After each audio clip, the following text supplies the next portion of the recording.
Good afternoon, and welcome to our virtual industry open house. I'm Patrick Spear, along with Tom Duffy from GMDC Retail Tomorrow. We're happy to welcome our friends from FMI, the Food Industry Association. Joining us today are Leslie Sarrazin, President and CEO of FMI, and Mark Baum, Senior Vice President and CCO for FMI. Welcome, Leslie and Mark. Thanks for joining us. Thanks for having us. Thanks, Patrick. You know, we concepted this series as a means to help introduce our members to our industry association friends who are doing great things in the space.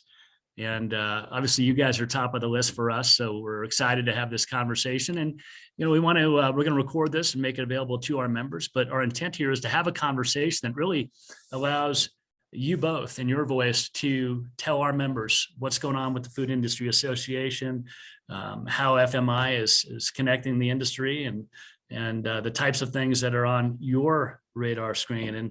And Tom, as we kick off, I don't know if there's specific thoughts or things that you think would be helpful for the members to learn today, but I'll turn it over to you, and then we can hear from Leslie and Mark.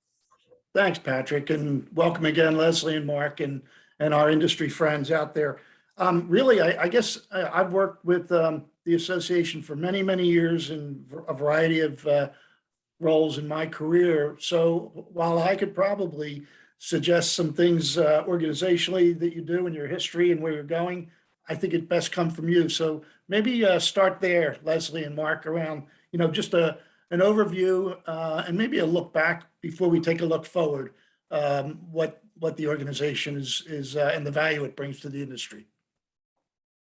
Thank you, Tom. I think I'll kick off first, and then Mark can tell me the things I forget. Let me just say that how pleased we are to be invited to participate today. We have worked closely with you, Patrick, and you, Tom, for many years, and have enjoyed very much the relationships we've developed during that time of being able to collaborate on issues together. And it's a bittersweet opportunity for us to be here today. So let me say that up front. Let me also say that if you just look at FMI, the Food Industry Association, and think about what we're here to talk about today, you might say to yourself, now, why would the Food Industry Association be involved in this conversation?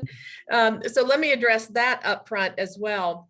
As some in the industry will remember, we have been FMI, the Food Marketing Institute, for many years. And a couple of years ago, we underwent a rebrand of our organization for a number of reasons that I'll share with you shortly. But let me just say that we do represent the food industry, but we also represent virtually the breadth of the industry of products that are sold in grocery retail stores. So that's the reason we're here, because we do represent the industry a little more broadly than just food. It tends to be the thing that brings us all together, and so that's why it's in our name. So let me just say that the FMI today is quite a different organization than perhaps we have been in the past. So I'll give a little bit of the history of how we've evolved in the last 10 or 15 years. So I joined FMI in November of 2008. When I got to FMI, we were and had historically been the organization that represents retailers and wholesalers in the grocery space. I came from a background of representing the supplier community within the frozen food sector, and I knew the importance to the manufacturers and producers of frozen products to have relationships with their retail customers. And so when I got to FMI, one of the first things we did was create what we call an associate member program, which brought in the supplier community. And not only suppliers of products, but also thought leaders in the industry. And so that, I think, began our progression of creating a broader, more expansive kind of organization. Over time, we began to focus a little bit more on our supplier partners. And I think we've all acknowledged at this point that particularly after being in a pandemic for almost 2 years, it's very difficult for any particular segment in a vertically integrated supply chain to be able to affect change unless we're all working together and working together well. And so what we decided to create a couple of years ago, just before the pandemic, was another category of membership that we call product supplier category. And so those companies that have chosen, and we're about up to about 18 of them now, the companies that have chosen to move into that category are moving out of the associate member category into the product supplier category. And they're doing that because they want to invest more in the types of collaboration that we're undertaking at FMI. So those companies have the same rights and responsibilities and privileges as our retailers and wholesalers. So essentially, we're an organization that is truly vertically integrated, with options for companies at all levels as to how engaged they would like to be in what we do at FMI.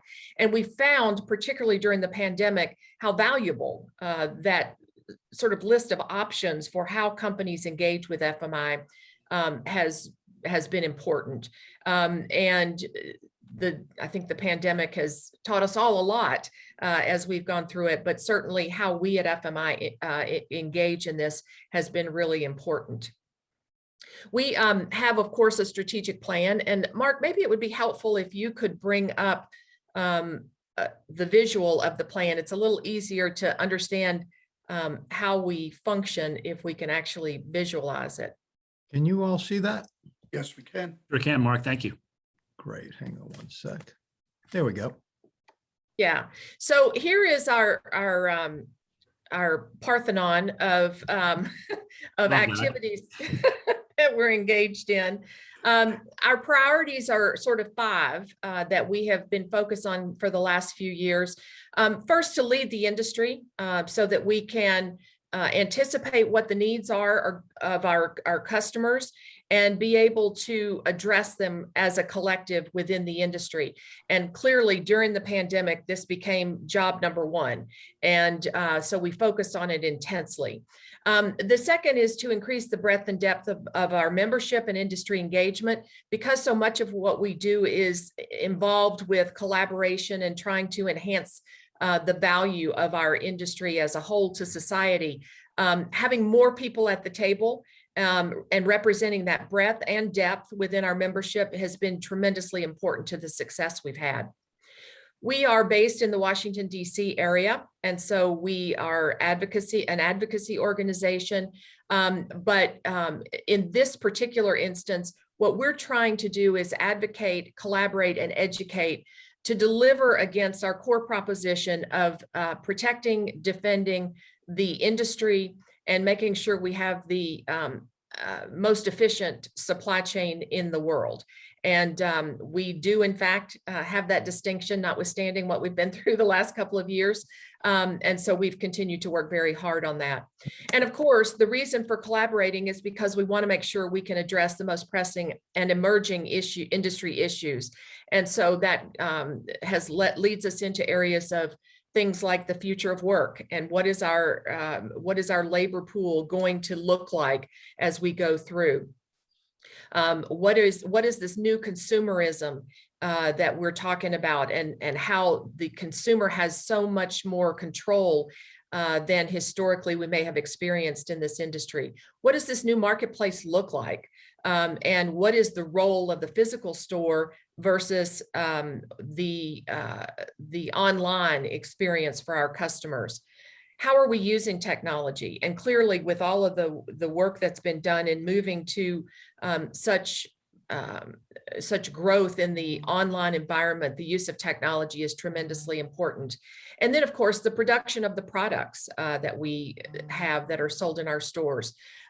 So those are some of the issues that we're tackling at the moment. We're in the throes now of working through and planning for the post-pandemic environment and what we expect our new issues will be. I suspect many of the ones we see on the screen right now will continue to be on our list, but we'll probably be adding some additional ones too in this post-pandemic environment. As we've gone through this process, one of the things we've done is create a series of communities. And our notion here was to begin to build centers of excellence in various categories. bringing in the product supplier membership has made that even more robust and more fulfilling, because these centers of excellence include not only the retail and the wholesale sector, but also the suppliers who engage in those particular sectors, which gives us a much broader platform from which to develop programming and meet the needs of the folks who are engaged in those sectors. So Mark, let me let you talk a little bit about and give some examples of some work we've done in that space.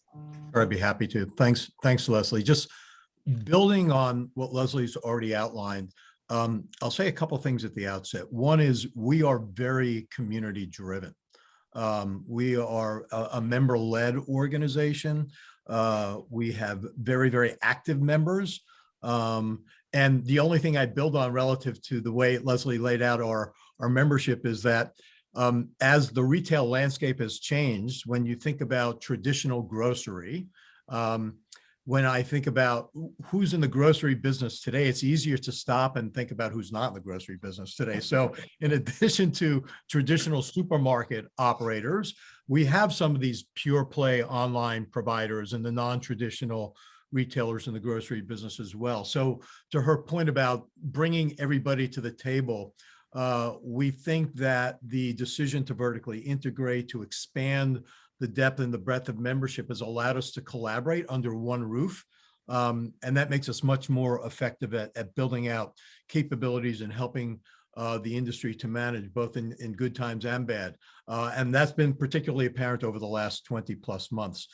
As you can see on the slide here, we have a number of committees and councils just broadly under the umbrella of communities that are very active in FMI. And I don't have to tell Patrick and Tom because they've been active in these communities as well. I'd be remiss if I did not point out that there is a history of collaboration between FMI and GMDC. And in fact, we've been talking about doing some things together over the past number of months. And until you made the decision that you've made, we were on a path, and I'll talk a little bit more about that, to co-brand some original research together because we're all addressing the same topic. So you can see down below, we've got our Industry Collaboration Council. And within that, Leslie said there are a couple of issues that have come to the fore that are now going to become part of those emerging or imperative issues. A couple of them are right here on the page. One is health and well-being, and I'll talk a little bit more about that in a minute. And the another is ESG or sustainability issues as well. So we're organizing around those issues and building out capabilities and subject matter expertise in each of those. And to the extent that we really believe with the decision that you've made as GMDC that there's going to be a void. There's no doubt about it. You guys have fulfilled an amazing role within the marketplace through the years, which is why, although we've always had a GM-HBC committee within FMI, you know, you all always took the sharp end on those issues. So we were very happy to just assist and support where we could. But we are hoping that we can provide a home for a number of your members going forward through our history of being able to build out communities and build out capabilities almost from the ground up. And Leslie said, you know, I might share a couple of examples with you. So one place in which we did that was private brands. And, you know, it's always interesting. I just parenthetically, I spent most of my career on the branded manufacturing side of the business doing commercial strategy. So I always thought private brand was the enemy until I got to FMI. And now I think it's an underdeveloped opportunity. And it's about 18 to 20% of the business. And that's a big number. If you look at it in aggregate, it would be the largest supplier to the house. And so we felt that we really needed to put a stake in the ground and build out capabilities there. And you can see here, we hired someone with a deep background in private brands leadership.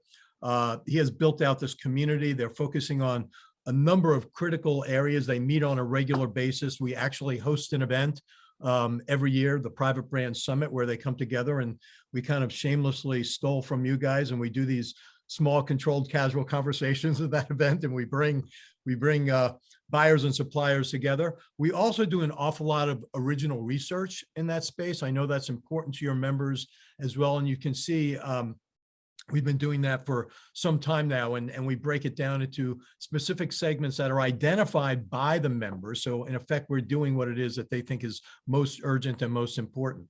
Another example of that is what we've done in Fresh. When I got to FMI, a few years after Leslie, we had no fresh community. I mean, FMI wasn't really seen as a destination for fresh. And of course, as you all know, within the food and beverage space, fresh has taken on an increased significant portion of the overall assortment in the store over the last 10 years or so. And in some cases, it's north of 50% of all the volume being done in some stores. So from whole cloth, we hired somebody with a deep background in fresh foods and in retail. And now we've built out this fresh community, both some for retailers and wholesalers, and another component that's vertically integrated, our Fresh Foods Leadership Council. And it's across all categories. So it's meat and seafood and produce and dairy, deli, bakery. And more recently, we've taken on-premise dining. So as retail started battling for that 50 cents of every food dollar that was being spent away from home, for the last couple of years, we've been doing a lot of work with on-premise, and for the first time, and it tells you how you can build these communities out. Some of the broadline distributors like Cisco and US Food Service are now members of FMI. So who would have thought that just a few years ago? So big change there. The last example I'll give you, because I think it's really important to all of you, is health and well-being. Patrick and Tom, you and I and our teams have talked a lot about this. We take a very holistic view of health and well-being. So it's not just food and beverage. It's health and beauty care items. It's OTC items. It's pharmacy items. It's everything that goes into the way consumers need to be educated and communicated to, so that they can make better decisions for themselves and their families going forward. So with that, I think I'll stop sharing for now, and we'll just kind of go back to the conversation. Thank you. You know, Leslie, I want to reflect on something you said, and Mark, really impressive overview there. And the things you guys are doing are really important for the industry. And I think, you know, whether it's the role that private brands going to play or health and well-being for the industry, I've often said, and I believe this fervently, that there is no channel better positioned to really help consumers live a better life than the grocery and the food channel. Because if we take a holistic view, whether it's food as medicine or the role that the store can play in our everyday lives, whether it's a dietitian, a pharmacist, a clinic, whatever it might be. And I think FMI is really uniquely suited to drive that message. Leslie, one of the things you said, what I think is really interesting, and I'd like to learn more about, this elevation in membership type from the associate member to a product supplier member. So what I glean from that is this is not a one size fits all, that a supplier can come in and decide where they best fit based on their needs, based on how they want to engage the industry or engage their trading partners. So it is not just a, you know, come in, this is what we do. It's really the supplier companies can decide what best works for them. Am I thinking about that correctly? You absolutely are. And I think that's an important point, because we spent a lot of time trying to figure out ways to ensure that we could meet the needs of companies depending on where they are and what they're looking for. Because as you say, one size doesn't fit all. Yeah. And so a company could, if they're in the retail or wholesale sector, they obviously would come in as a retailer or a wholesaler. So that's, you know, that's been our history. But a company that is not in the retail or wholesale space would have the opportunity to come in, first of all, as either an associate member or a product supplier member. Those are only open to the supplier community. So only our supplier collaboration friends are eligible there. If they choose to be an associate member within that category, they also have choices. And it really, again, gives them, I think there are 4 different opportunities depending on the leveling of engagement they'd like to have. And then at the very top, of course, is the product supplier category. And that is the category in which you have opportunities for governance, sitting on the board of directors, if you want to be that engaged, participating in a lot more of our activities, our events, our research projects, et cetera. So there truly is a place for everyone within FMI, and we work very closely with the companies to try to ascertain from the outset what it is they want to achieve, what is the benefit they're trying to gain from their FMI membership, and help them move into the appropriate category. And what we're also finding is that a number of companies, after they have gone into whatever their original choice is, they elect to move into different categories. They want to participate in more activities, and so they move into different categories that allow that to happen. So we're we are not one of those organizations that you fit into A or B. We have sort of A through F, G, H. we have choices for organizations depending on what their interests are. And Patrick, if I could just build on that, two things I would add. One is that I don't know, again, how much all the GMDC members know about FMI, but I think some people have this perception that you're running with the big dogs, with the Walmarts and the Krogers of the world. I like to say our members come in 31 delicious flavors. So we've got one store operators in the Pacific Northwest, and we do have the Walmarts of the world, and we have everyone in between. But the truth is, the vast majority of our members are independent operators. So if you just look at the numbers, they're still a good chunk of the industry, and certainly in terms of number of locations, if not the dollar or product volume per se. The other thing, just to build on Leslie's points about, sort of being able to choose a number of membership categories, I want to be clear that in addition to CPG companies, which can be associate members or move into the product supplier community. And one thing I'll just point out for those that might be interested in that, because we do have some of your manufacturer members are also product supplier members of FMI, and sit on our board. And we organized and activated earlier this year a chief customer officer forum. So for those head salespeople or commercial leaders, that's exclusively for them. But we also are really fortunate in that we have a number, and when I say number, I mean maybe a couple of hundred of service providers that fall into all sorts of categories. So we have a lot of technology solution providers that are part of FMI, and they engage in a variety of ways. And since we've gone to a vertically integrated model, a number of them, as you know, make their solutions available both to retailers and CPG companies. So it's kind of a target-rich environment for them. And then we have, a lot of the larger technology providers, like the ERP systems providers. And we also have a number of advisory partners. So any number of the consulting firms that are out there doing business with your members and ours, they're also part of FMI. It's fantastic and a great overview. And it's interesting, Mark, because I wouldn't have thought, because I, think, okay, FMI, and it's the, DC based, big entity serving the bigs. But in fact, you've got quite a range of members, whether it's on the retailer side or service solution side or the supplier side. And Tom, we think about how we've engaged our members or created, levels, whether they wanted to participate in an advisory council or be more active.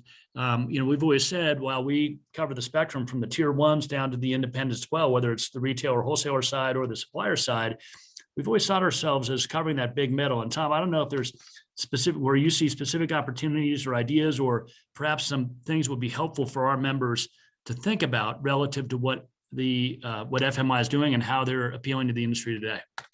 Yeah, happy to jump in. There's a couple of things that you've all prompted, and the first one that you've already really answered, I think, is that big middle piece, because while GMDC Retail Tomorrow had the global nationals, I've always looked at it, and then when I joined the organization, came to realize very quickly that it really was the home for the big middle. But there's a lot of synergies between what Leslie and Mark, what you're describing, and what the GMDC Retail Tomorrow community was interested. Let me ask it a different way. If I think of GMDC Retail Tomorrow, it was a relatively small house with a couple of rooms that were very comfortable and people felt at home. They're going potentially into a much larger house with quite a few more rooms, and people have to find their way around.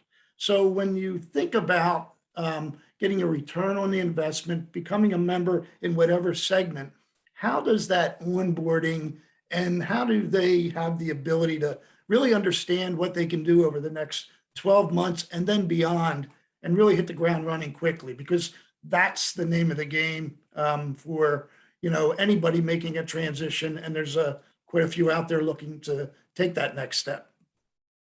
I think that's an excellent question. And it's something that as we began to grow and expand our offerings a few years ago, that was the question I asked the team. How do we make sure that people who come into the house, as you've used the analogy, that they feel welcomed and they understand, which room they're sleeping in or whatever, just to make sure that people are comfortable. So we've created something we call My FMI. And that is a program through which the vast majority of our member companies are assigned to an individual member of our team. And that individual's role is to stay in touch with the company, help the company from day one, figure out where they want to participate most. We also do a tremendous amount of business collaboration meetings where once a company comes in, and then for the future as well, even with long-term members, on a periodic basis, we get our senior team together and their senior team together to talk through what the company's goals are, what they're trying to achieve. We share the things that we think make sense to help them achieve those goals. And then together, through a collaborative process, we engage them and plug them in where we think and they think they can get the most value. So if one of your companies joins FMI, they're not going to just be left to their own devices and sort of floating out there. We actually go through a formal process of helping them understand what we have to offer, understanding what they're trying to achieve through their FMI membership, and figure out how we marry that up in the best possible way to achieve their goals. Beautiful. And I think, Tom, I loved your house analogy, by the way, because I think part of the secret sauce of GMDC has been culture. I mean, you said it's a smaller house. It's an intimate place. It's where people really found a home that really catered specifically to their needs. So if you think about it, you were more specialized. Tiki, we're more sort of general purpose, right? So how do you ensure that you're providing that specific level of service? Well, Leslie just talked about sort of the way in which we manage the process, which is through My FMI and that concierging of the member experience so they get that return on dues investment. But I'll also suggest the way we built out our communities, they're intimate in and of themselves because they're with like-minded people with similar job responsibilities or within a common category. And in fact, Patrick and Tom, we were talking about this earlier in the year. It's like, how do we synergize between our organizations? So for example, you have provided these signature events through the year. I talked about the control casual conversations. You were like way ahead of your time with that concept, but these events were really critical, breaking out, general merchandise and household items from the health and beauty care and OTC items. We have that capability. In fact, we didn't really talk about our signature events, but in fact, we've got one coming up next month. Our midwinter conference will be in person, knocking on wood here, in Orlando. And if we were in person, actually, Leslie would be knocking on my head. But but we do have, we got a broad portfolio of events. Some of them are the big sort of umbrellas under which the industry gathers, like our annual business conference at Midwinter. But others are very specific to things like our Fresh Forward event for Fresh, our private brand summit, our energy and store design group. I mean, we would love to have the opportunity to build out similar events. But when I say similar, I mean similar in terms of FMI's got great capabilities and resources and a lot of subject matter expertise, but similar to the way in which you provided that home for your members building out those events through these years as well. I think that's yeah, and that's good to hear, because our events have been about building trading partner relationships, learning insights, seeing new items. We have never been a order writing show. Now, you might have some suppliers who will get commitments from their trading partners or new trading partners at these events, but typically it's really about building those relationships, discussing opportunities, strategy, new product launches, that type of thing. Do you see opportunities, Mark, to engage in the non-food space around building that out specifically? Because I think that's what a lot of our members look to us for is, hey, I want to get in front of some retailers or wholesalers. We've got, a new approach for launching a new, platform, whatever it might be. But I think a lot of our members look to our conferences to do that. So that would be the first part of the question. And then second, either Mark or Leslie, we've had a question from one of our participants here in the session today. What do you see on the horizon for in-person meetings? And how will FMI facilitate conversations that matter to your members? So, is there opportunities around non-foods? And then what do you guys see on the horizon? Obviously, you got midwinter coming up, but how are you thinking about in-person and the conversations that matter 2022 and beyond? Leslie, why don't I let you take that latter portion first, and then Patrick, I'll back into the Perfect. Thank you. I think that makes good sense, Mark. On the in-person meeting situation, we are planning and have every intention of hosting midwinter January 2022 in person. Now that I will also say, we also had every intention of doing that previously, and it didn't work out. But I will say that the situation is improved now, notwithstanding Omicron. And so we are intending to meet in about 5 weeks in Orlando. So that will set us on our path of what our return is going to be to I call our next normal. And I think going forward, we will continue to have a number of in-person events throughout the year. Now, we've also learned through the pandemic that there are tremendous opportunities for us to continue collaborative conversations throughout the year that don't require us to be face-to-face in the same meeting room. And so I think what we will see over time is a continuation of both our face-to-face meetings and opportunities for collaboration that occur electronically. And I think that's going to be a more efficient way for us to operate than to rely solely on just the in-person events for a couple of reasons. One is, I don't think any of us is dying to go back to the crazy busy travel schedules we all had prior to the pandemic. Obviously, we're looking forward to being back together again, but being out, 45 weeks out of the year is probably not in our future. And that's probably going to be good for all of us.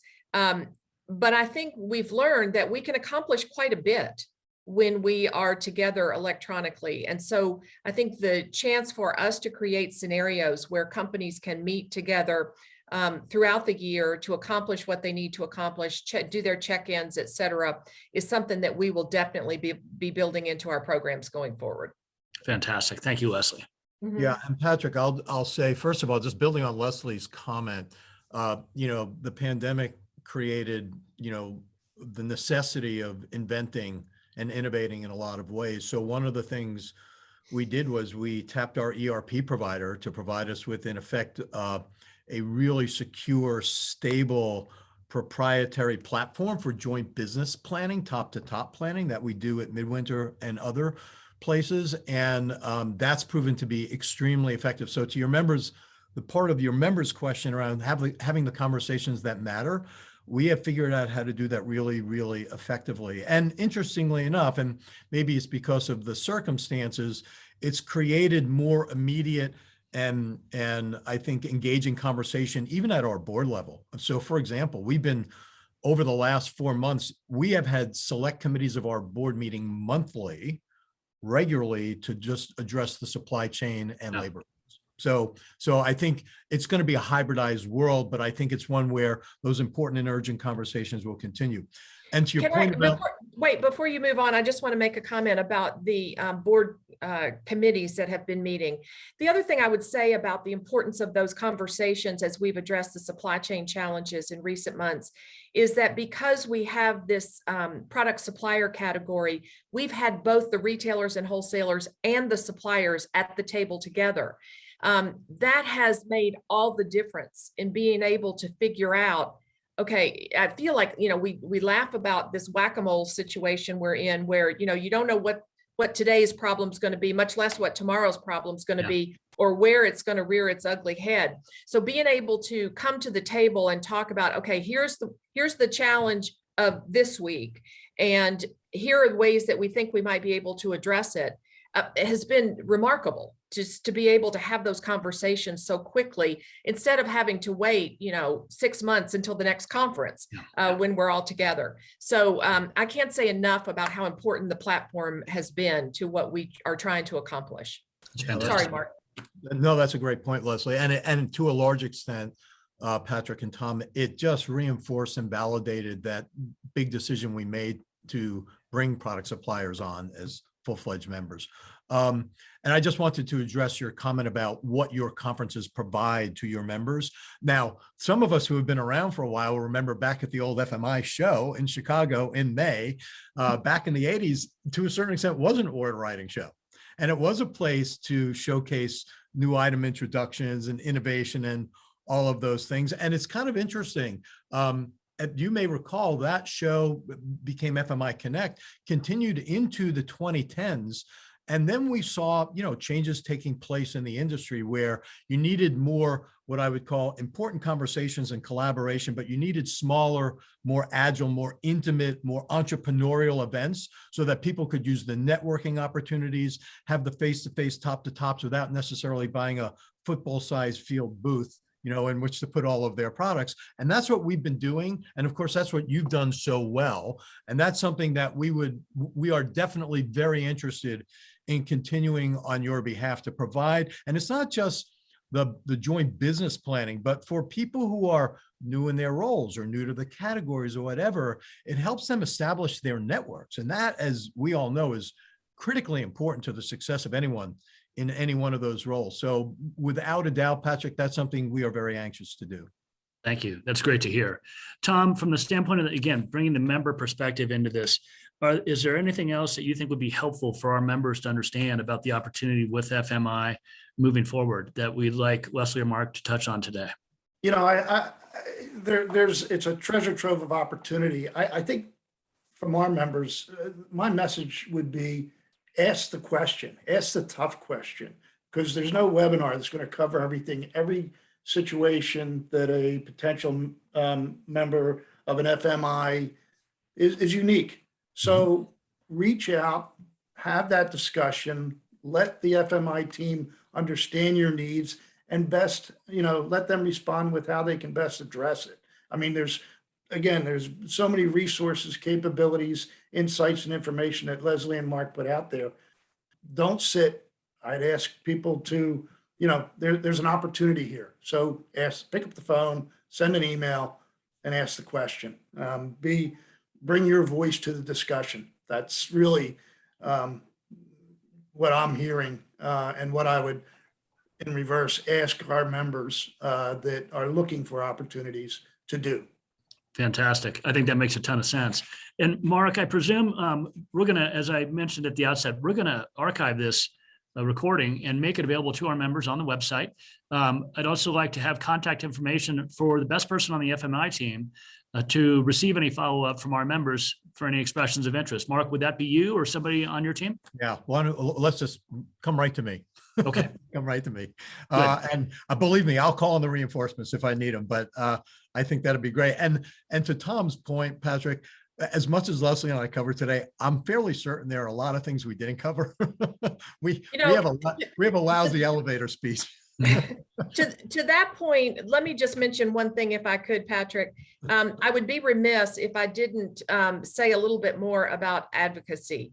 I know it's not something that GMDC has engaged in, but it is something we do, and we jump into it with both feet. We have a full team of lobbyists, of regulatory specialists, attorneys, et cetera. And so these are real issues for companies throughout the industry, particularly now as the regulatory environment has become so important. And, we find ourselves in the unfortunate position of even getting engaged in litigation when we need to protect the industry. But those are very real benefits that we provide, that in some ways is just sort of a value add to what the companies that might wish to engage with us would have access to.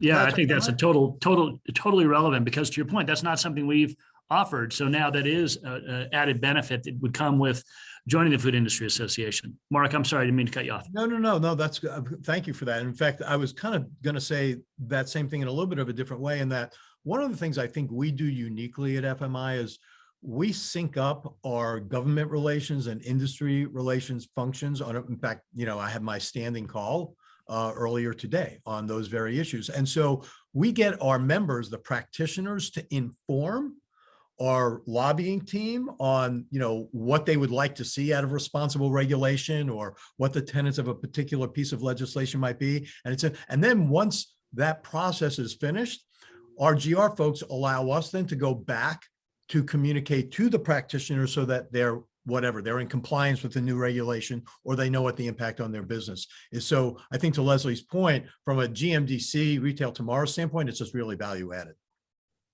It's great to hear.